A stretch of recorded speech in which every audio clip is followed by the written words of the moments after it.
So here I have an example of a function.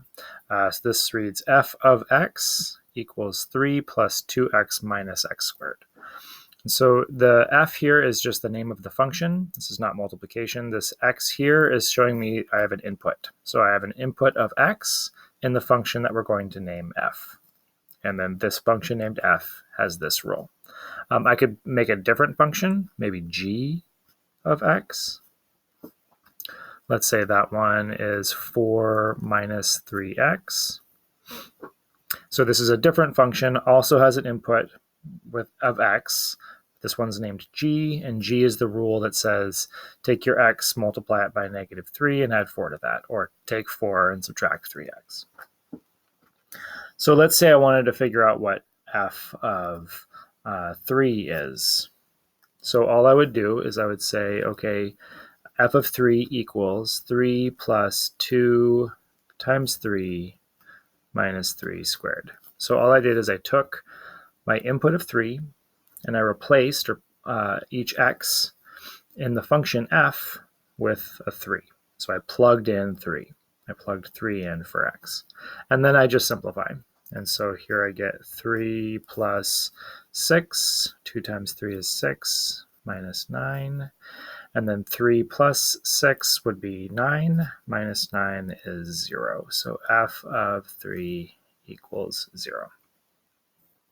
Okay, so that's basic plugging in an input into a function. Other things I can do with these two functions, there's a whole lot of things I can do, but one example would be if I wanted to add or subtract these functions together. So let's look at, let's look at both of them. Let's look at f of x plus g of x. So what I have here is I have the function called f, and I'm going to add to that the function called g. So I'm going to take f, 3 plus 2x minus x squared, and I'm going to add to that 4 minus 3x. Now I put parentheses. Every time I plug something in, I want to put parentheses, just like up here. So when I plugged in 3 as my input, I put it into parentheses just to make sure that everything that needed to happen happened. For this problem, I use my parentheses. Really what I'm doing is I'm distributing a 1, a positive 1. Same thing here, I'm distributing a positive 1. So ultimately, I don't need these parentheses. I like to put them just in case I do. And so I'm going to rewrite this. The step I'm doing right now is maybe not necessary, but just so you can see everything. And now I combine like terms. So 3 and 4 make 7. 2x minus 3x make a negative 1x, or just negative x. And then I just have the 1x squared term, so minus x squared. So that's adding two functions together. What if I want to subtract those two functions? So let's say I did f of x minus g of x. So real similar. Again, I want to be careful with my parentheses. So every time I substitute something or plug something in, I'm always going to use parentheses. I'm going to subtract here 4 minus 3x.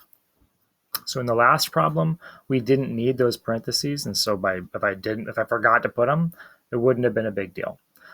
In this situation, though, okay, on f, I don't need the parentheses because there's nothing out here.